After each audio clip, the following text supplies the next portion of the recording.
Welcome to Mystery Bible. My name is Ken Primus. I'm your host. We have been talking about this young man, the young lad of Moses, and what was happening within the household of Pharaoh when he was an infant. We know that from the last podcast that we saw some insights as to his daughter, that God honored her based on her response to protecting Moses, and as a result of that, she was the wife of Caleb, which we got a chance to understand who Caleb was. He was he was the second one next to Joshua that went into Canaan to spy out the land, and his report was the same as Joshua. And these men were preachers of faith, if you will. And then you have the preachers that taught about fear and the less than mentality, and how God judged the people after they believed that message versus the other message of faith, which was we can take them. And because they did not listen to these men, they had some additional years within the wilderness. In fact, God said that they would never enter into his rest, so he was going to wipe them out, wait until the last one died. And after all those people died, their kids were the ones that got into the promised land. And that has a lot of insights also as to families and how we behave ourselves in relations to God. So be mindful of that and make wise decisions. The Bible tells us if we lack wisdom, simply ask and God will give it to us. So in the last podcast, what we were looking at and taking a look at, we were in the book of Yasher, and we were in chapter 70, I believe, 70, and we finished at verses 17, which states, "And when God caused a famine throughout the land, he sent for his brothers and his family and all that stuff." This is that gentleman, the magician, that is in Pharaoh's court, and this is one of the guys that Moses had to come up against. And we talk about these. Paul actually mentioned the name of them, and so we know that when Paul mentioned the name, we know then that these guys studied the book of Yasher and so forth, and they grab all that information from there. So we know then that this guy is serious, and I told people that the Egyptians, they got a couple of books that was passed down that came through Ham, because Ham, he got into a cave that where the angels had written down some information, and he wrote it down, and he was able to bring that, and he gave it into the Egyptian people. That's why you see those Egyptian people were able to do such all these magics and stuff like that. That cave had information also as to how to create Nephilims. All kinds of stuff came out of that cave, and we know that when you look at the lineage of the Egyptians, there are other aspects. There's that lineage of where Nephilims were there. We see also in parts of Europe have that.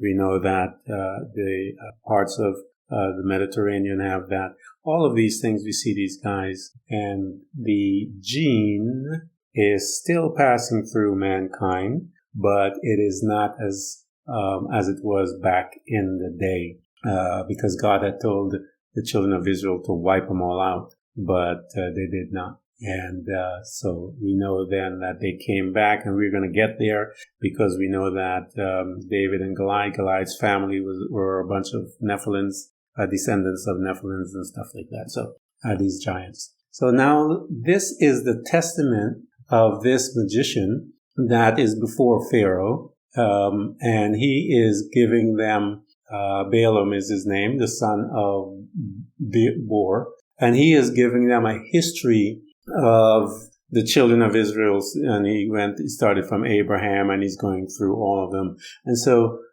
he is trying to warn them about what Moses had done, which was this child, according to this, from this vantage point, the child had taken the crown off of the king's head, and he put it on his head. And so he's saying to the king, this kid knows what he's doing, and he's just not picking it up, for it. So let's just read, and we know that we have to start at 17, but let's just go back into the beginning so that we can get a fullness of what we are about to continue. And it says, and the lad stretched forth his hand upon the king's head and took the crown from the king's head and placed it on his own head. And when the king and the princess saw the work of which the boy had done, the king and the princess were terrified, and one man to his neighbor expressed astonishment. And let's go on. And the king said unto the princes who were before him at the table, what speak you, and what say you, O ye princes, in this manner? And what is to be the judgment against this boy on account of what he has done? And so this is where and Balaam begins to speak, and the son of Balaam, Beor, the magician, answered before the king and princes, and he said, remember now, O Lord and King, the dream which you didst dream many days since, and that which thy servant interpret unto you. Now, therefore, this child is a child from the Hebrew children in whom the Spirit of God, and so he recognizes something different about this young man, that the Spirit of God is in whom is the Spirit of God. And let not my Lord the King imagine that this youngster did this thing without knowledge. Young child now. And so this young child, and he begins to explain about how Abraham and all of his descendants, what they did, and how they extracted from the kingdoms that we were a part of. And so he ends up in verse 17, and he says, and when God caused a famine throughout the land, he sent for and brought his father and all his brothers and whole of his father's household, and supported them without price or reward, and brought the Egyptians for slaves. So this is a testimony of Joseph, what he did. And so he continues in verse 18. Now therefore, my king, or my Lord and King, behold, this child has risen up in their stead in Egypt to do according to the deeds and the trifle with every king, prince, and judge.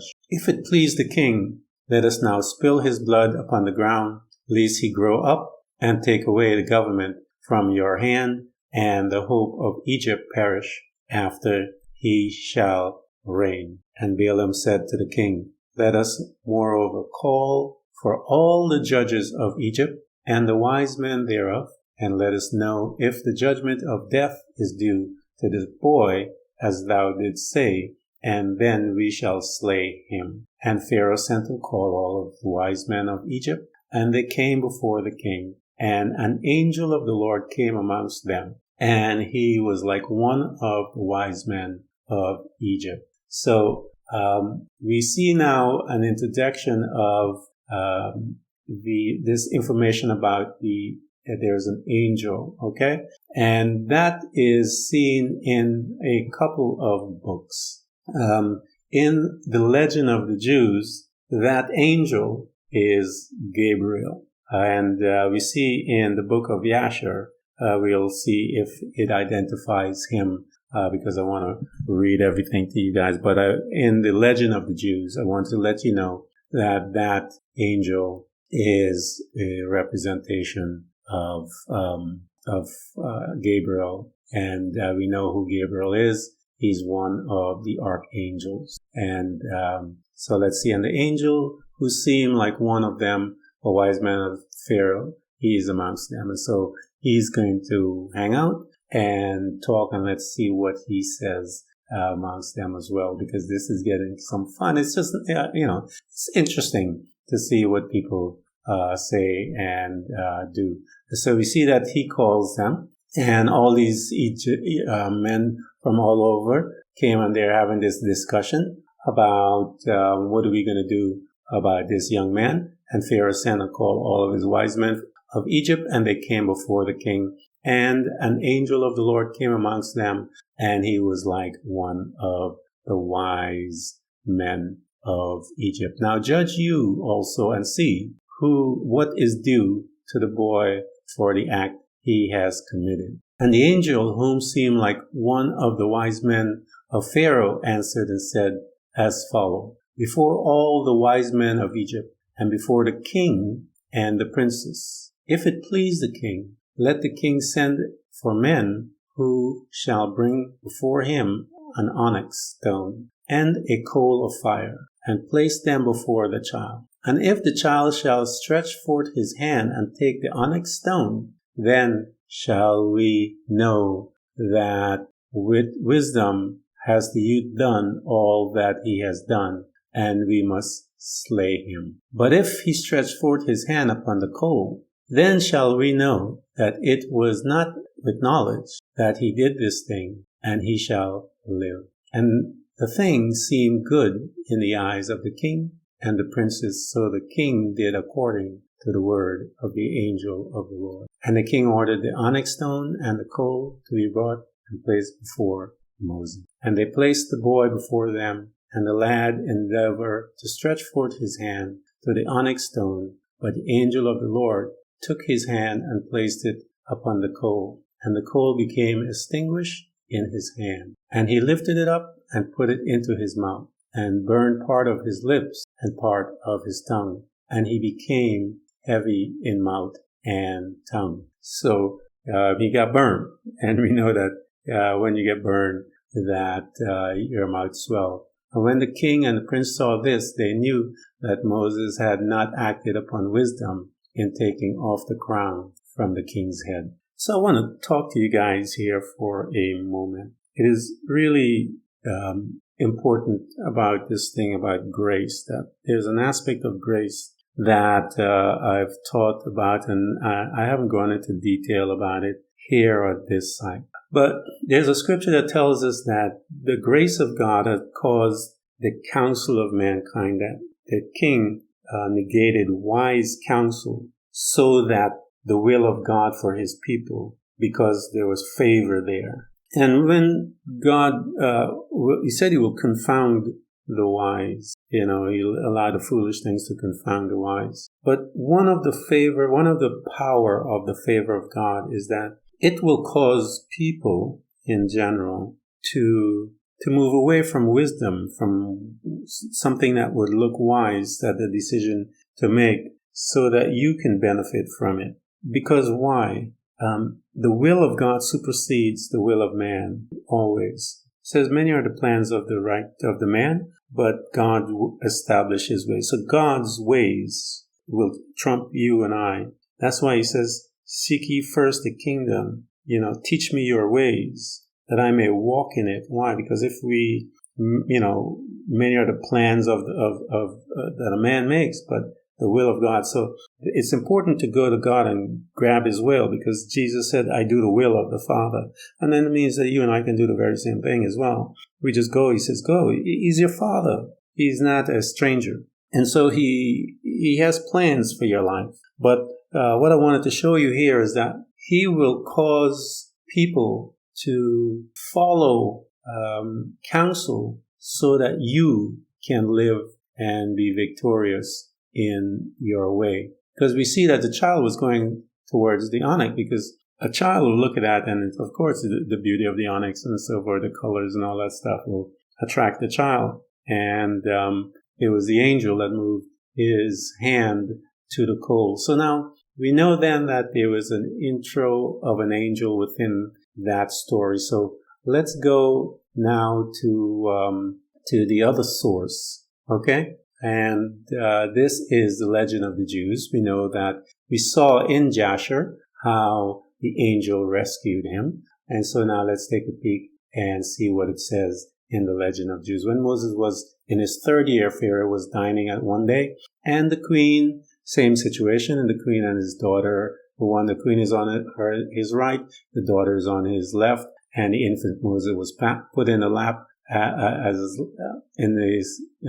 he was in his mom's lap, And he was there. Balaam and his son also were there at the table. Balaam and his 2 sons and the princess realm sitting at the table of the king's presence. It happened that the infant took the crown off of the king's head and placed it on his own. When the king and the princess saw this, they were terrified, and each one expressed astonishment. The king said to his princess, "What speak you, and what say you?" So we see basically the same language, if you will. And so we see that he goes in and says, Balaam begins to speak, saying, "Remember, O Lord, King, the dream with which thou didst dream many days ago, and how your servants interpreted unto you. Now this is the child of the Hebrew in whom is the Spirit of God. Let not my Lord the king imagine in his heart that being a child he did this thing without knowledge. For he is a Hebrew boy,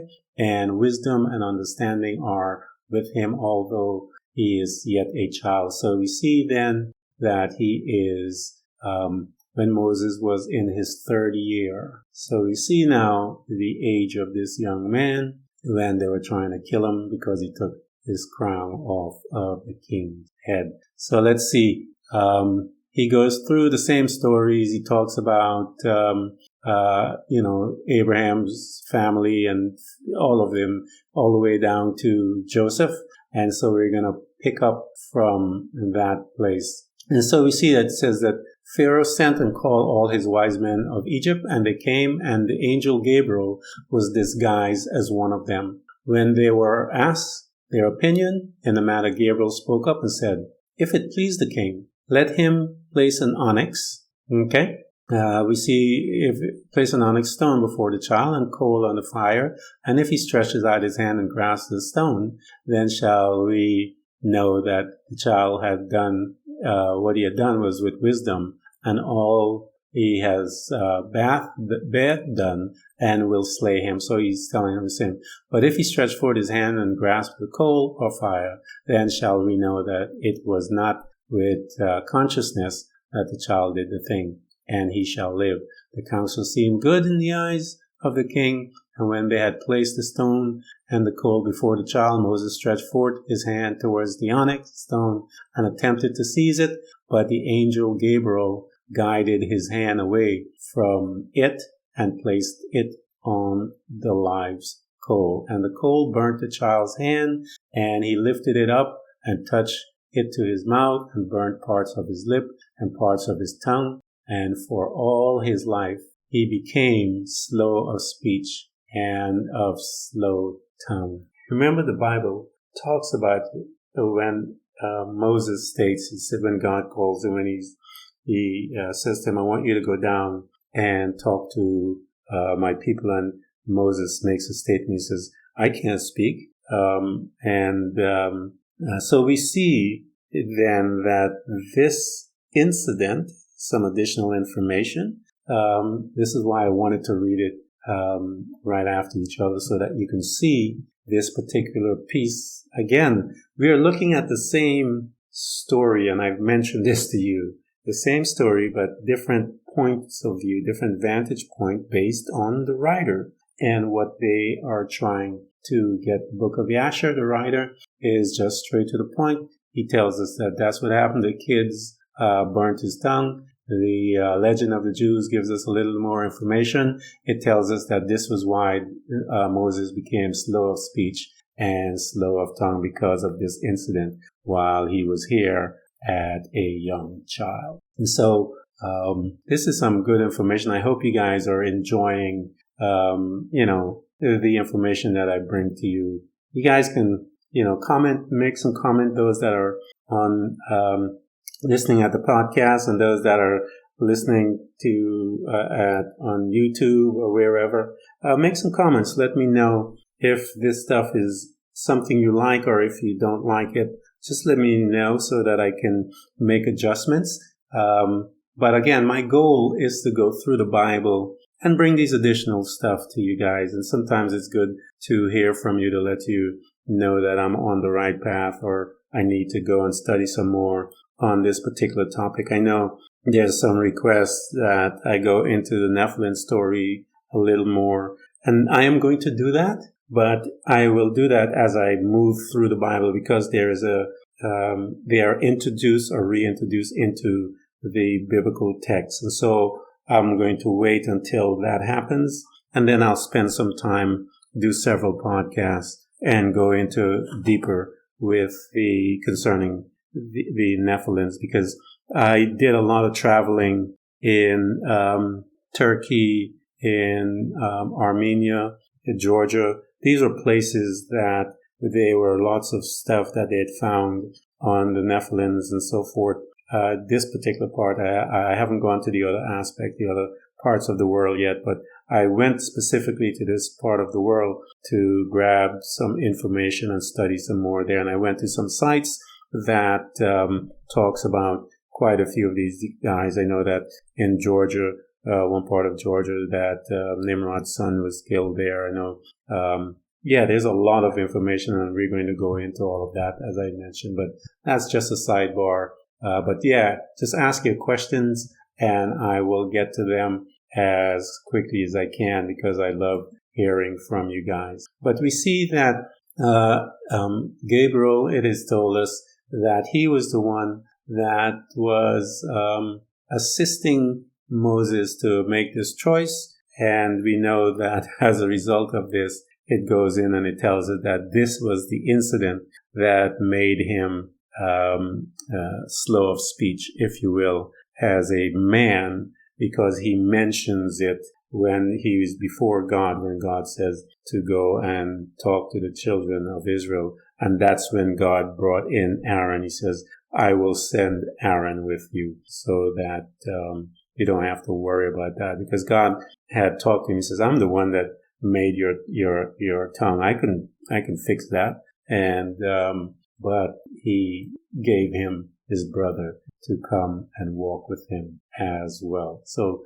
let's go back in and finish this. I just wanted to jump over so that you can get that whole picture together from the different point of view, and so you can see where he goes into it, because he didn't go into it here. So we see that they agreed, they saw that this child didn't do it based on the advice that was given to them. They made a decision, the child lives, all is well. It says, and when the king and the princess saw that Moses had not acted with wisdom, taking the crown off the king's head, so the king and the princess refrained from slaying the child. So Moses remained in Pharaoh's house growing up, and the Lord was with him. And whilst the boy was in the king's house, he was robed in purple, and he grew amongst the children of the king. That is the status of king, being in purple,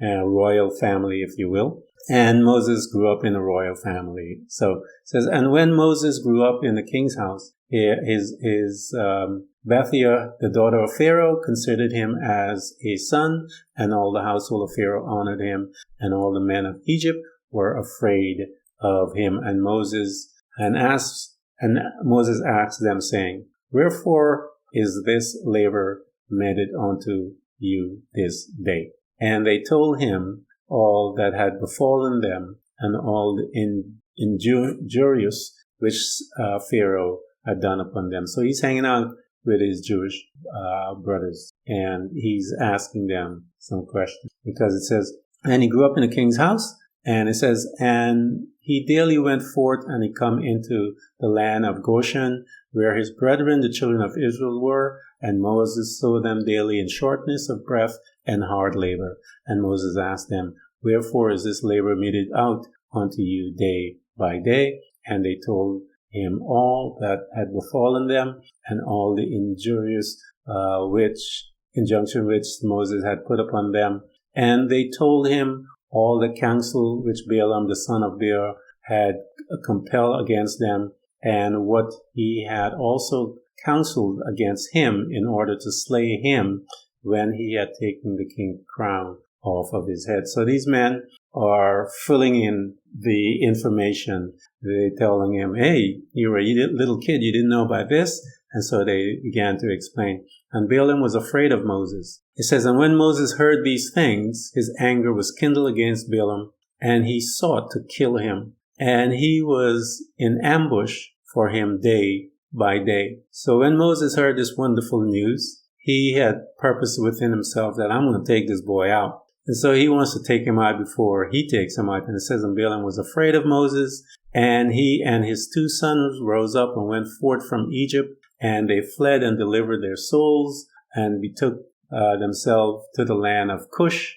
and Kirkeus, king of Cush. So they took off and they ran. And Moses was in the king's house going out and coming in, and the Lord gave him favor in the eyes of Pharaoh. Again, we talk about this thing. Favor is interchangeable with grace, and in the eyes of all his servants and in the eyes of people of Egypt, and they loved him exceedingly. God's favor will cause people to act certain ways towards you. And so you have to recognize that as a child of God, the Bible says that God surrounds his people with favor. So now, as with a shield. So if God surrounds you with favor as with a shield, you need to know that. And so that when you are doing your stuff, when you're doing your things, when you're working and when you're doing and living your life and so forth, and you need grace and you need God's favor, that you go get it and that you know that it's around you. And he tells us that we have an opportunity to come and get it. Come boldly before the throne of grace, whereby you may obtain mercy and find grace to help in your time of need. And we know that grace and favor is interchangeable. And so we have access to it anytime we want. And so God always says to us, come. And that is a standing order. And I tell you that grace is God's ability to cause people to react certain ways to you. And we see that because of the grace of God, God caused people to admire him. God called people to honor him. All of that as a result of God's favor. It says that the Lord gave him favor in the eyes of Pharaoh, leaders, and in the eyes of his servants, the king's people, your boss, your co-workers, and in the eyes of the people of Egypt and all over, and they loved him. So God can do this, and he still does this. The Bible says he's no respecter of person. And the day arrived when Moses went to Goshen to see his brothers, that he saw the children of Israel in the burden and a hard labor, and Moses was grieved on their account. And I love this stuff. And I did a study on God's timing at my site, my other site, Blueprint of Faith. I suggest you guys go and listen to that. God does everything in his time, and he uses us to accomplish that in his time. And it says, and the day arrived. So there was a specificness of this day that had been put in place before the foundation of the earth, because it tells us that God had implemented all these plans before the foundation of the earth, and then began to build a plan, and then all of this stuff began to happen. So God is not surprised. So we see that the day arrived when Moses went to Goshen.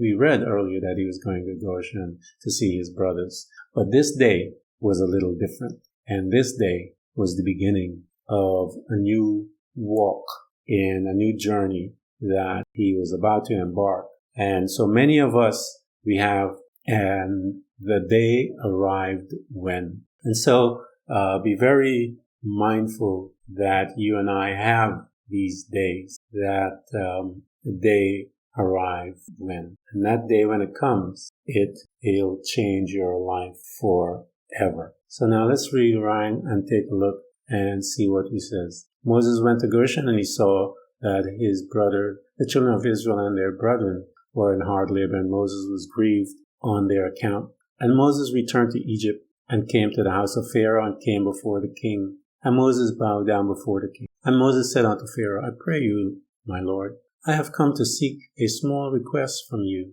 Turn not away my face empty. And Pharaoh said unto him, Speak. And Moses said unto Pharaoh, Let there be given unto your servant the children of Israel, who are in Goshen, one day to rest therein for their labor. And the king answered Moses and said, Behold, I have lifted up thy face in this thing to grant your request. And Pharaoh ordered a proclamation to be issued throughout Egypt and Goshen, saying, To you, all the children of Israel, thus saith the king, For 6 days you shall do your work, and labor. But on the seventh day you shall rest, and shall perform no work at all. Thus shall you do all the days, as the king and Moses the son of Bethiah had commanded. Isn't that wonderful? It sounds like our work week, doesn't it? So we see where it was established from. And so that he sends out this decree